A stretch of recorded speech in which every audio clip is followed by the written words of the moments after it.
ಪುಣೆಗೆ ಬರೋರು ಇದನ್ನ ನೋಡ್ಲೇಬೇಕು ನೀವು. ಈ ಸ್ಕ್ಯಾಮ್ಗೆ ನೀವು ಕೂಡ ಒಳಗಾಗ್ಬೇಡಿ. ಲಿಫ್ಟ್ ಸಿಕ್ಕಾಬಟ್ಟೆ ದೊಡ್ಡದು, ಭಯಂಕರ ಸ್ಕ್ಯಾಮ್ ಮಾಡಿದ್ದಾರೆ. ಕಣ್ಣಲ್ಲಿ ನೋಡೋಷ್ಟು ನಾವು ಮೊಬೈಲಲ್ಲಿ ತೋರ್ಸೋಕೆ ಆಗಲ್ಲ.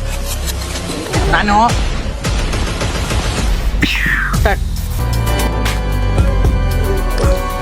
ಸೊ ನಾವಿವತ್ತು ಕಿತ್ತಿ ಗುಡ್ಡ ಹಾಕಕ್ಕೆ ಪುಣೆಗೆ ಬಂದಿದ್ದೀವಿ. ಸೊ ನಮಸ್ಕಾರ ಚಾನಲ್. ಕಾನ್ಸೆಪ್ಟ್ ಏನಂದ್ರೆ 10,000 ರೂಪಾಯಿ ಬಜೆಟ್ ಅಲ್ಲಿ 3 ಜನ 3 ದಿನ ಟ್ರಿಪ್ ಬಂದಿದ್ದೀವಿ. ಏನೇನೆಲ್ಲ ಮಾಡ್ತೀವಿ, समोसे, पानी बोतल, पानी पानी, चाय चाय चाय चाय चाय, पानी रो पानी, नाश्ता स्पेशल खाना. ಆಲ್ರೆಡಿ ನಾವು 3,200 ರೂಪೀಸ್ ಟ್ರೈನ್ಗೆ ಹಾಕಿದ್ದೀವಿ, ಅಪ್ ಅಂಡ್ ಡೌನ್ 2 ಸೇರಿ. ಇಲ್ಲಿಂದ ಬೈಕ್ ರೆಂಟ್ ತಗೊಂಡು ಅಲ್ಲಿಂದ ನಮ್ಮ ಟ್ರಾವೆಲ್ ಜರ್ನಿ ಸ್ಟಾರ್ಟ್ ಮಾಡೋದು. ಸೊ ಇವಾಗ ರೈಲ್ವೆ ಸ್ಟೇಷನಿಂದ 400 ಮೀಟರ್ಸಲ್ಲಿ ಬೈಕ್ ರೆಂಟಲ್ಲಿ ಇದೆಯಂತೆ. ತಗೊಂಡು ಅಲ್ಲಿ ಪ್ರೈಸ್ ಎಷ್ಟಾಗುತ್ತೆ ಅಂತ ತಿಳ್ಕೊಂಡು ಜೂಟ್ ಆಗೋಣ. ರೆಂಟಲ್ ಬೈಕ್ಸ್ಗೆ ಎಷ್ಟು ಕಾಸ್ಟ್ ತಗೋತಾರೆ ಅಂತ ನಿಜವಾಗ್ಲೂ ನನಗೆ ಗೊತ್ತಿಲ್ಲ. ಅಲ್ಲಿ ಹೋದ್ಮೇಲೆ ಅದ್ರ ಕಾಸ್ಟ್ ತಿಳ್ಕೊಂಡು 3 ದಿನಕ್ಕೆ ಎಷ್ಟಾಗುತ್ತೆ ಅಂತ ಚೆಕ್ ಮಾಡೋಣ. ಜನ ಅವರಲ್ಲಿ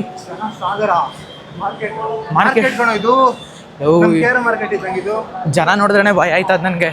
ನೀನು ಪುಣೆ ಇರೋದಲ್ವಾ, ಅಲ್ಲೋದ್ರೆ ಜನ ಸಿಗಲ್ಲ ನಿಮಗೆ. ಹೌದಾ? ಸಿಗಲ್ಲ.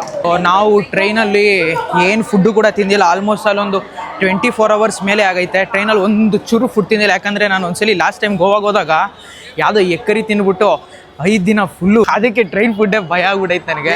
ಸೀರಿಯಸ್ ಆಗಿ ನಂಗೆ ಒಂದು ಅರ್ಥ ಆಯ್ತು. ನಾನು ಕರ್ನಾಟಕದಲ್ಲಿ ಸ್ವಲ್ಪ ಜನಗಳು ನೋಡ್ಬಿಡ್ತಾರೆ ಹಂಗೆ ಹಿಂಗೆ ಅಂತ. ಇಲ್ಲಿ ಬಂದ್ರೆ ಹೆಂಗಾರು ಬೇಕಾರೆ ಎಲ್ಲಾರು ಮಾತಾಡೋಕೆ ಇರ್ಸ್ಕೊಂಡು ತಲೆನೇ ಕೆಡ್ಸ್ಕೊಳ್ಳೋ ಬೇಕಾರೆ ಮಧ್ಯ ಹೋಗ್ದಾರ ಬೇಕಾರೆ ಅಣ್ಣನ ಮಾತಾಡ್ಸ್ಬಿಡು, ಅಷ್ಟು ಧೈರ್ಯ ಇರುತ್ತೆ. ನಮ್ಮ ಕರ್ನಾಟಕದಲ್ಲಿ ಯಾಕಂದ್ರೆ ಕನ್ನಡ ಗೊತ್ತಿರೋ ಹತ್ರ ಮಾತಾಡಕ್ ನಮ್ಗೆ ಸ್ವಲ್ಪ ಖುಷಿ ಆಗುತ್ತೆ ಅನ್ನೋಣ. ಎಲ್ಲಿ ಹೋಗ್ತಾ ಇದೆ ಗೊತ್ತಾ? ಎಲ್ಲಿಗೆ? ಲೋನಾವಾರ. ಲೋನಾವಾರ ಲೋನ್ ಕೊಡ್ತಾರಂತೆ. ಅಲ್ಲ ಹೋಗ್ಬಿಟ್ಟು ಆಟೋದವ್ರ ಹತ್ರ ಹೋಗ್ಬಿಟ್ಟು ನೀನು ರೆಂಟಲ್ ಬೈಕ್ಸ್ ಕೇಳ್ತಿಲ್ಲ. ಬರೋ ಪುಣೆ ಇದು ಸಿಟಿ ಸೆಂಟ್ರು, ರೈಲ್ವೆ ಸ್ಟೇಷನ್ ಇರೋಂಥ ಜಾಗ. ಹಳೇ ಕಾಲದ ಬೂತ್ ಬಂಗ್ಲೆಗಳ ಬಂದು ನೋಡು, ಇದು ಹಾಸ್ಪಿಟ್ಲ್ ಅಂತ. ಇದು ಆಫೀಸ್ಗಳೆಲ್ಲ ಯಾವ್ಯಾವ ಲೆಕ್ಕಾಚಾರದಲ್ಲಿ ಐತೆ ಅಂದರೆ ಇಲ್ಲಿ. ಇವಾಗ ಪುಣೆಗೆ ಬಂದು ಆಟೋ ಗೀಟೋ ಎಲ್ಲ ಹುಡುಕಿದೆ, ರೆಂಟಲ್ ಬೈಕ್ಸ್ ತೊಗೊಂಡು. ಯಾಕಂದರೆ ಲೋಕಲ್ ಎಕ್ಸ್ಪ್ಲೋರ್ ಮಾಡೋಕ್ಕೆ ರೆಂಟಲ್ ಬೈಕ್ಸೇ ಬೇಕಾಗಿರೋದು. ಲೈಕ್ ರೈಲ್ವೆ ಸ್ಟೇಷನು, ಅಲ್ಲಿಂದ ಒಂದು 400 ಮೀಟರ್ಸ್ ನಡ್ಕೊಂಡು ಬಂದರೆ ಇಲ್ಲಿ ಯಾವುದೋ ಜಾಗ ಕಾಣಿಸುತ್ತೆ. ಓಕೆ ಬೈಕ್ ರೆಂಟಲ್ಸ್ ಅಂತ ಇಲ್ಲಿ ಹೋಗ್ಬಿಟ್ಟು ವಿಚಾರಿಸ್ತಾ ಇದ್ದೀವಿ ಎಷ್ಟು ಬೈಕ್ ರೆಂಟಲ್ಸ್ ಏನು ಇರ್ತಾ ಅಂತ. ಇವ್ರದ್ದೊಂದು ಬೇಸಿಕ್ ರೂಲ್ಸ್ ಆ್ಯಂಡ್ ರೆಗ್ಯುಲೇಷನ್ಸ್ ಹಾಕ್ತಿದ್ದಾರೆ. ಪರ್ ಡೇಗೆ 100 ಕಿಲೋಮೀಟರ್ ಅಷ್ಟೇ ಹೋಗಬೇಕಾಗಿರೋದು. ಅದ್ರ ಮೇಲೆ 5 ರೂಪಾಯಿ ಪರ್ ಕಿಲೋಮೀಟರ್ ಅಂತ ಹಾಕವ್ರೆ. 600 ರೂಪಾಯಿ ಪ್ಲಸ್ GST ಅಂತ 18% ಅಂದರೆ ಆಲ್ಮೋಸ್ಟ್ ಅಲ್ಲಿ 700 ರೂಪಾಯಿ ಒಂದು ದಿನಕ್ಕಾಗುತ್ತೆ. 2 ದಿನಕ್ಕೆ 708 ಬಿಡಿ, 700 ರೂಪಾಯಿ ಅಂದ್ರೂ 2 ದಿನಕ್ಕೆ ಆಲ್ಮೋಸ್ಟ್ ಅಲ್ಲಿ 1,400 ರೂಪಾಯಿ ಆಗುತ್ತೆ.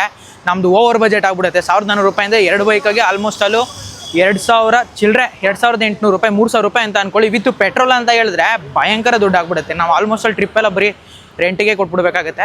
ಇನ್ನೊಂದು ಕಡೆ ಹೋಗ್ತಾ ಇದೀವಿ, ಅಲ್ಲಿ ವಿಚಾರಿಸೋಣ ಎಷ್ಟಕ್ಕೆ ಸಿಗ್ಬೋದು ಅಂತೇಳಿ. ಆಗಿನ ಕಾಲದಲ್ಲಿ ಊರಿಂದ ಊರು ಬಿಟ್ಟು ಬಾಂಬೆಗೆ ಹೋಗಿ ಸೆಟ್ಲ್ ಆಗ್ಬಿಟ್ಟು ನೆಕ್ಸ್ಟ್ ಊರಿಗೆ ಬರ್ಬೇಕಾದ್ರೆ ಕಾರಳೆ ಬರ್ತೀನಿ ಅಂತಾರಲ್ಲ, ಆ ಥರ ಫೀಲ್ ಬರ್ತೈತೆ ನನಗೆ. ಇದು ಇನ್ನೊಂದು ಬೈಕ್ ರೆಂಟ್ ನೋಡೋದು. ಕಾಂಪೆಗೆ ಬಂದಿದ್ದೀವಿ ಇಲ್ಲಿ. ಅಯ್ಯೋ ಈ ಕಾಂಪೆಲಿ ಇರತ್ತಂತೆ ರೆಂಟಲ್ ಬೈಕ್ಸು. ಅದು ರೆಸಿಡೆನ್ಷಿಯಲ್ ಏರಿಯಾ ಕಣ್ರಿ ಇದು. ಕೆಳಗಡೆ ಎಲ್ಲ ಹೆಂಗೈತೆ ಜಾಗ ನೋಡಿ. ಅವರು ಕನ್ನಡಿಗರು ಅಂದರೆ ನಿನ್ನೆ ಬಂದು 24 ಅವರ್ಸ್ಗೆ ಅಂತ ಬೈಕ್ ಇಸ್ಕೊಂಡಿದ್ದಾರೆ.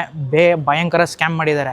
ಸೊ ಪುಣೆಗೆ ಬರೋರು ಇದನ್ನ ನೋಡಲೇಬೇಕು ನೀವು. ಈ ಸ್ಕ್ಯಾಮ್ಗೆ ನೀವು ಕೂಡ ಒಳಗಾಗ್ಬಿಟ್ಟು ಯಾವುದೇ ಬೈಕ್ ರೆಂಟಲ್ಸ್ ತೊಗೊಳ್ಳಿ ಈ ಜಾಗದಲ್ಲಿ ನೀವು ಪುಣೆಲಿ ಎಲ್ಲರೂ ತೊಗೊಳ್ಳಿ 24 ಅವರ್ಸ್ಗೆ ಆಲ್ಮೋಸ್ಟ್ ಅಲ್ಲಿ 600 ರೂಪೀಸ್ ಇರುತ್ತೆ. ಕೆಲವೊಂದು ಕಡೆ ಏನು ಮಾಡ್ತಾರೆ ವಿತ್ GST 18% ಅಂತ ಹೇಳ್ಬಿಟ್ಟು ನಿಮಗೆ 708 ರೂಪೀಸ್, ಸಾರಿ 708 ರೂಪೀಸ್ ಗಂಟ ಚಾರ್ಜ್ ಮಾಡ್ತಾರೆ. ಸೊ ಅವ್ರು ಬಂದು ನೆನ್ನೆ ಬಂದಿದ್ರಂತೆ. ಅವರು 1 ಪರ್ ಡೇಗೆ ಬೈಕ್ ರೆಂಟ್ ತೊಗೊಂಡಿದ್ದಾರೆ. ಅವ್ರು ಲೋನಾವಾರ ಅಂತ ಲೊಕೇಶನ್, ನಾವು ಹೋಗ್ಬೇಕು ಅಂದ್ಕೊಂಡಿರೋ ಲೊಕೇಶನ್ಗೆ ಹೋಗಿದ್ದು. 2 ಅವರ್ ಅಷ್ಟೇ ಲೇಟ್ ಆಗಿರೋದು. ಎಷ್ಟು ಹಾಕಿದ್ದಾರೆ ಅಂದರೆ ಆಲ್ಮೋಸ್ಟ್ ಅಲ್ಲಿ ಪರ್ ಅವರ್ಗೆ 100 ರೂಪೀಸ್ ಅಂತ ಎಕ್ಸ್ಟ್ರಾ ಚಾರ್ಜಸ್ ಹಾಕಿ 2 ಅವರ್ಗೆ 200 ರೂಪಾಯಿ ಎಕ್ಸ್ಟ್ರಾ ಅಡಿಷ್ನಲ್ ಹಾಕಿದ್ದಾರೆ. ಆಮೇಲಿಂದ ಅವರು ಎಕ್ಸ್ಟ್ರಾ ಕಿಲೋಮೀಟ್ರಿಗೂ ಕೂಡ ಸಪ್ರೇಟ್ ಚಾರ್ಜಸ್ ಅಂತೆ. ಅಂದರೆ ಅವರ್ಗೆ 100 ರೂಪಾಯಿ ಎಕ್ಸ್ಟ್ರಾ ಕಿಲೋಮೀಟ್ರಿಗೆ ಅದಕ್ಕೆ 100 ರೂಪಾಯಿ, ಟೋಟಲು 1,000 ರೂಪಾಯಿ ಸ್ಕ್ಯಾಮ್ ಮಾಡಿಬಿಟ್ಟಿದ್ದಾರೆ. ರೆಂಟಲ್ ಬೈಕ್ಸ್ನ ತೊಗೊಳ್ಬೇಕಾದ್ರೆ ಹುಷಾರಾಗಿ ನೋಡ್ಕೊಂಡು ತೊಗೊಬೇಕು. ಕನ್ಕ್ಲೂಷನ್ ಏನಂತ ಬಂತು ಅಂತ ಹೇಳಿದ್ರೆ, ಇವರು ಒಂದು ದಿನಕ್ಕೆ ರೆಂಟ್ ಬಂದು 600 ರೂಪಾಯಿ ಹೇಳ್ತಿದ್ದಾರೆ. ಆಮೇಲಿಂದ 600 ರೂಪಾಯಿ ಒಳಗಡೆ ಅಂದರೆ 24 ಅವರ್ಸ್ ರೆಂಟ್ ಕೊಡ್ತಾರಲ್ಲ, ಬರೀ ನಮಗೆ ಲಿಮಿಟ್ ಇರೋದು 100 ಕಿಲೋಮೀಟ್ರ್ ಅಷ್ಟೇ. 100 ಕಿಲೋಮೀಟ್ರ್ ಎಕ್ಸಸ್ ಹೋದ್ವಿ ಅಂದರೆ 1 ಕಿಲೋಮೀಟ್ರಿಗೆ 5 ರೂಪಾಯಿ ಕಟ್ಟಬೇಕಂತೆ. ಬಟ್ ಪಿಕ್ಚರ್ ಏನು ಗೊತ್ತಾ, ಇಲ್ಲಿ ನಾವು ಇಲ್ಲಿಂದ ಫಾರ್ ಎಕ್ಸಾಂಪಲ್ ಇಲ್ಲಿ ಈ ಜಾಗದಲ್ಲಿ ರೆಂಟಿಗೆ ಬೈಕ್ ತೊಗೊಂಡು ಇಲ್ಲಿಂದ ಒಂದು ಲೊಕೇಶನ್ಗೆ ಹೋಗ್ತೀನಿ ಅಂದರೆ ಒಂದು ಲೊಕೇಶನ್ ಒಂದು ಸೈಡೆ 65 ಕಿಲೋಮೀಟ್ರ್ ಐತೆ. ಅಲ್ಲಿಗೆ ಹೋಗಿ ಇಲ್ಲಿಗೆ ಬರೋಷ್ಟರಲ್ಲೇ 150 ಕಿಲೋಮೀಟ್ರ್ ಆಗೋಗ್ಬಿಡುತ್ತೆ. ಯಾವ ಥರ ಮಾಡ್ತಾವ್ರೆ ಅಂದರೆ ಇವ್ರ ಲೆಕ್ಕಾಚಾರ, ಅಲ್ಲಿಂದ ಇಲ್ಲಿಗೆ ಬರೋಷ್ಟರಲ್ಲಿ ನಮಗೆ 2 ದಿನದ ತಗೊಳ್ಳೇಬೇಕು. ಅಂದರೆ 1,400 ರೂಪಾಯಿ ಬೈಕಿಗೆ ರೆಂಟ್ ಕಟ್ಟಬೇಕು ನಾವು ಇಲ್ಲಿ. ಅದ್ರ ಜೊತೆ ನಾವು ಪೆಟ್ರೋಲ್ ಬೇರೆ ಹಾಕ್ಸ್ಬೇಕು ಇದರಲ್ಲಿ. ಬಲೆ ಹಿಂಸೆ ಅಪ್ಪ ಇದು. ನಾವು ಅಲ್ಲಿ ರೆಂಟಿಗೆ ತಗೊಳಕ್ಕೆ ಹೋಗಿ ಬೈಕ್ನ ಅಲ್ಲಿ ಸಿಕ್ಕಾಬಟ್ಟೆ ಏನೇನೋ ಜಾತ್ರೆ ಎಲ್ಲ ಆಗ್ಬಿಟ್ಟು ನಮ್ಮ ಬಜೆಟಿಗೆ ವರ್ಕೌಟ್ ಆಗ್ತೀರಾ. ನಾವು ಆಲ್ಮೋಸ್ಟ್ ಅಲ್ಲೊಂದು 5 to 6 ಹೋಟೆಲ್ಸ್ಗೆಲ್ಲ ಹೋಗಿ ಫೈನಲ್ ಬೈ ಹೋಟೆಲ್ಗೆ ನಮಗೆ Milan lodge hotel Milan lodge ಅಂತ ರೈಲ್ವೆ ಸ್ಟೇಷನಿಂದ 400 ಮೀಟರ್ ದೂರದಲ್ಲಿ ಬಂದು ರೂಮ್ ರೆಂಟ್ 1500 ರೂಪೀಸ್ ರೂಮ್ ತೋರಿಸ್ತೀನಿ. ಸೈಕ್ ಆಗ್ಬಿಡ್ತೀರಾ ರೂಮ್ ನೋಡಿದ್ರೆ, ತುಂಬ ಚೆನ್ನಾಗಿದೆ. ಸೊ ಮೇಲ್ಗಡೆ ಹೋಗಿ ರೂಮ್ ತೋರಿಸ್ತೀನಿ, 4th ಫ್ಲೋರಲ್ಲಿ ಇರೋದು, ತುಂಬ ಚೆನ್ನಾಗಿದೆ ರೂಮ್ಸ್. ಚೆಕ್ ಇನ್ ಟೈಮಿಂಗ್ಸ್ ಬಂದು ಆಲ್ಮೋಸ್ಟ್ ಅಲ್ಲಿ ಇವಾಗ 7 o'clock usual check in timings ಕಿತ್ನಾ ಚೆಕ್ ಇನ್ ಹಾಂ, ಯಾವಾಗಾದರೂ ನೀವು ಚೆಕ್ ಇನ್ ಆಗಿ ಈವ್ನಿಂಗ್ 5 o'clockಗೆ ಅಂದರೆ ಆಲ್ಮೋಸ್ಟ್ ಅಲ್ಲಿ ನಿಮಗೆ ಫುಲ್ ಡೇ ಇರುತ್ತೆ. 1 ನೈಟ್ಗಲ್ಲ, 1500 ರೂಪೀಸ್ 3 ಜನಕ್ಕೆ. ಅಲ್ಲಿ ಅಟ್ಯಾಚ್ ಬಾತ್ರೂಮ್ ಇದೆ, ವಿಡಿಯೋ ತೋರಿಸ್ತೀನಿ ನಿಮ್ಗೆ ಇರಿ. ಸೊ ನಾನು ಬೇಜಾನ್ ಕಡೆ ಎಲ್ಲ ಓಡಾಡ್ಕೊಂಡು ಎಲ್ಲ 2,500-3 ಸಾವಿರ ಹೇಳಿದ್ರಲ್ವ, 2,500 4 5 ಗಂಟೆ ಆಗ್ತಿದೆ. ಲೈಕ್ ನಾವು ಓಡಾಡ್ಕೊಂಡು ಬಂದಿದ್ದು ಎಷ್ಟೊಂದು ಕಡೆ ಹೋದ್ನಲ್ಲ, ಎಲ್ಲ ಕಡೆನೂ ಹತ್ತತ್ರ 3,000 4,000 ಈ ಥರ ಬಜೆಟ್ ಹೇಳ್ತಾ ಇದ್ರು.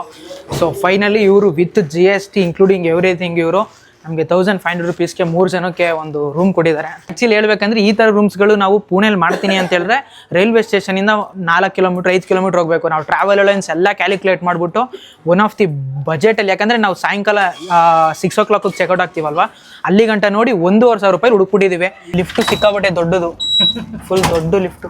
ಅಂತೂ ಇಂತೂ ಸಾಧನೆ ಮಾಡ್ಕೊಂಡು 4ನೇ ಫ್ಲೋರ್ಗೆ ಬಂದೋ. ಇಲ್ಲಿ 4ನೇ ಫ್ಲೋರ್ ಇರೋಂಥ ನಮ್ಮ ರೂಮು ಔಟ್ಸೈಡ್ ಪೆಂಟ್ ಹೌಸ್ ಥರ ಇದೆ ರೂಮು. ನಮ್ಗೆ ಕೊಟ್ಟಿರೋ ರೂಮು ನಂಬರ್ ತುಂಬ ಚೆನ್ನಾಗಿದೆ. ರೂಮ್ ನಂಬರು A69 ಈ ಥರ ಇದೆ. ಸೊ 3 ಜನಕ್ಕೆ 2 ಬೆಡ್ ಕೊಟ್ಟವ್ರೆ, ಒಂದು TV ಇದೆ, ಜೊತೆಗೆ ಫ್ಯಾನ್ ಇದೆ, AC ಆನ್ ಆಗಲ್ಲ, ನಾನ್ AC. ಆಮೇಲಿಂದ ಒಂದು ಅಟ್ಯಾಚ್ ಬಾತ್ರೂಮ್ ಕೊಟ್ಟಿದ್ದಾರೆ. ಸೊ ಅಟ್ಯಾಚ್ ಬಾತ್ರೂಮ್ ಸಾಕು ಇಷ್ಟಿದ್ರೆ ನೋಡಿ ಇಲ್ಲಿ. ಸೊ ಪೀಸಾಗಿದೆ. ಇಲ್ಲೊಂದು table.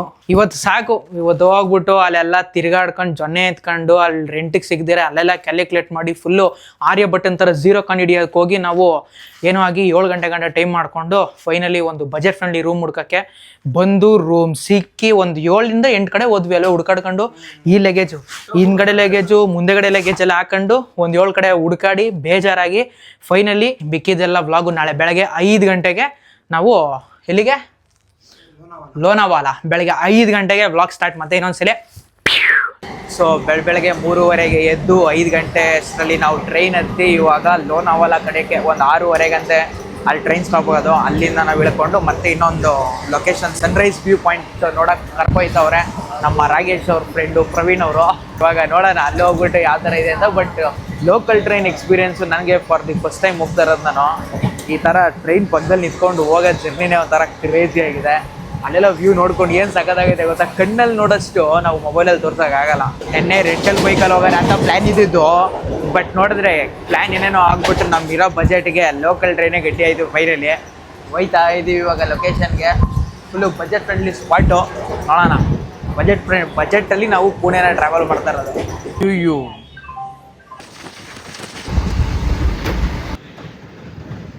Welcome to I love Lonavala. So ಅಂತೂ ಇಂತೂ ಸಾಧನೆ ಮಾಡ್ಕೊಂಡು ನಾವು ಲೋನಾವಾಲಾಗೆ ಎಂಟ್ರಾದ್ವಿ. ರೈಲ್ವೆ ಸ್ಟೇಷನಿಂದ ಆಲ್ಮೋಸ್ಟ್ ಅಲ್ಲಿ 800 ಮೀಟ್ರ್ ವಾಕಿಂಗ್ ಮಾಡ್ಕೊಂಡು ಹೋದರೆ ನಮಗೆ ಆ ಸನ್ರೈಸ್ ವ್ಯೂ ಪಾಯಿಂಟ್ ಸಿಗುತ್ತಂತೆ.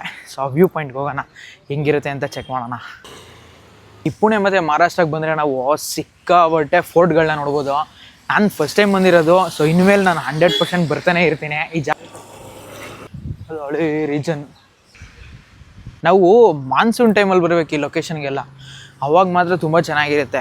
ಈ ಸಮ್ಮರ್ ಗಿಮ್ಮರಲ್ಲೆಲ್ಲ ಬಂದರೆ ಫುಲ್ಲು ಬರ್ಡ್ ಆಗಿಬಿಟ್ಟಿರುತ್ತಲ್ವ. ಮಾನ್ಸೂನಲ್ಲಿ ಬಂದರೆ ಎಷ್ಟು ಗ್ರೀನರಿ ಆಗಿರುತ್ತೆ ಅಲ್ಲ. ಇಷ್ಟು ದೂರ ಬಂದ್ಬಿಟ್ಟು ನಾವು ಇಲ್ಲಿಂದ ಲೊಕೇಶನ್ ಎಷ್ಟು 5 ಕಿಲೋಮೀಟ್ರ್ ಐತೆ ಅದು ಲೋನ. ನಿಜವಾಗ್ಲೂ ಬಜೆಟಲ್ಲಿ ಓಡಾಡ್ತೀನಿ ಅಂದರೆ ನಿಜವಾಗ್ಲೂ ಆಗೋದಿಲ್ಲ. ಅಚ್ಚುಕಟ್ಟಾಗಿ ನಾವು ಕಾಸು ಖರ್ಚು ಮಾಡಲೇಬೇಕು. ಬಜೆಟಲ್ಲಿ ನಾವು ಟ್ರೈನಲ್ಲಿ ಓಡಾಡ್ಕೊಂಡು ಮಾಡ್ತೀವಿ ಕ್ಯಾಮೆಗಳಂದರೆ ಅವೆಲ್ಲ ಆಗೋದಿಲ್ಲ. ನಾವು ಇಲ್ಲಿ ಯಾವ್ದಾರ ಒಂದು ಗಾಡಿ ರೆಂಟಿಗೆ ತಗೊಳ್ಳೇಬೇಕು. ಇಲ್ಲಿ ರೆಂಟಿಗೆ ತಗೊಂಡು ಇಲ್ಲಿ ನೋಡೋಣ ಎಕ್ಸ್ಪ್ಲೋರ್ ಮಾಡೋಕ್ಕೆ.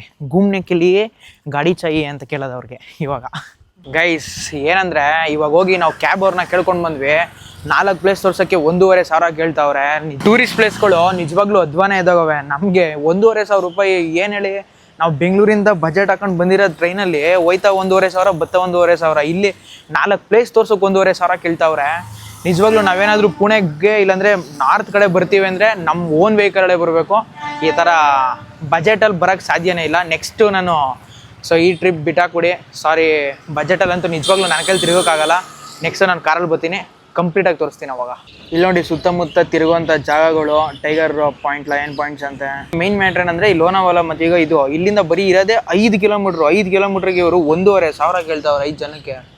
ಭಲೇ ಡಿಸಪಾಯಿಂಟ್ಮೆಂಟ್ ಅಪ್ಪ.